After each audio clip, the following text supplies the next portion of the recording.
hazard approach that we recommended for any of the emergency operation plans. Most of the SROs in this state come from relationships between police departments and schools.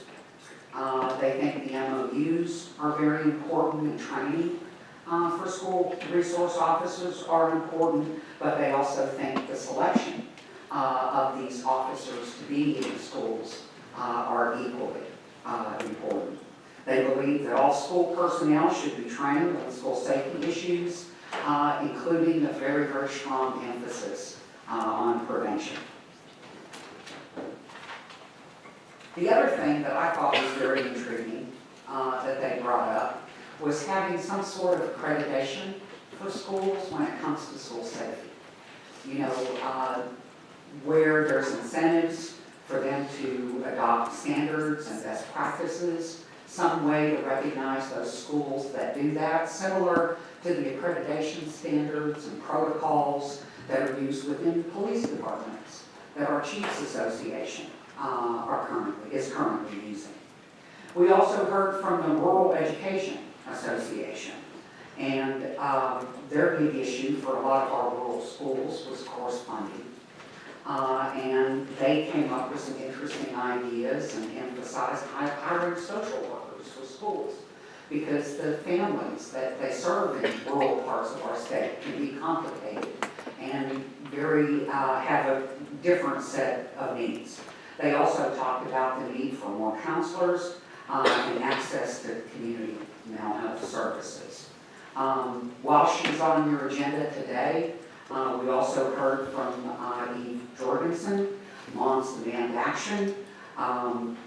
She talked about evidence about arming teachers and its impact on school safety, putting more kids in danger, and talked about the incidents of guns being fired on school campus. And I'm sure there's some of that information that she's also going to share with you. We also heard from Dr. Alan Meeks, who is with the Arkansas Department of Health.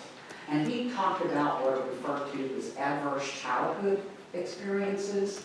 And these are traumas that our kids can experience and that we as adults have experienced during our childhood that basically focus on traumatic exposure. And that it causes toxic stress that can impact the brain, and that can cause a series of behavioral problems in school. And that we should be a lot more proactive in identifying kids' ACEs scores, and that SROs and school nurses should be more aware of ACEs.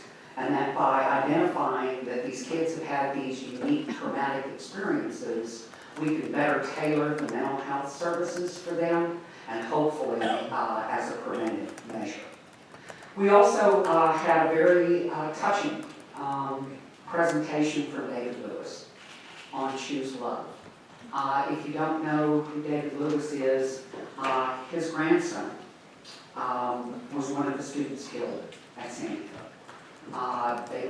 He lives in Fayetteville, and this presentation focused on creating a safe classroom and school climate. And it's all about social and emotional learning that helps our kids deal with anxiety and fear better. Choosing love in any circumstance, and helps them become connected, resilient, and empowered. And provide children with the knowledge, attitudes, and skills they need to choose love in any situation. That they feel that can help our kids better manage emotions, achieving positive goals, feeling and showing empathy and compassion for others, establishing and maintaining positive relationships, and making responsible decisions. This program has been adopted statewide by several states. It takes 30 minutes per week to teach, and it's being implemented in Boonesville and Hamburg here in Arkansas. With respect to our upcoming presentations, we have Stop the Bleed, which is a response when there is an emergency event on campus, being able to have medical services and medical supplies there. And it's Clayton Goddard, who is a paramedic and has spearheaded this and one of the key elements.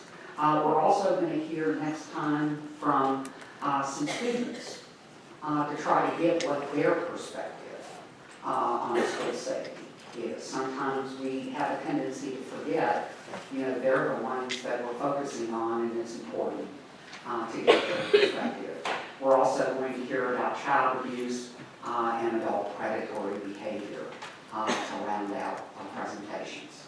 We're going to meet on September 11th, which, if my memory serves me correctly, is tomorrow. And then we meet on the 4th and the 22nd. Thank you. Are there questions from the committee members?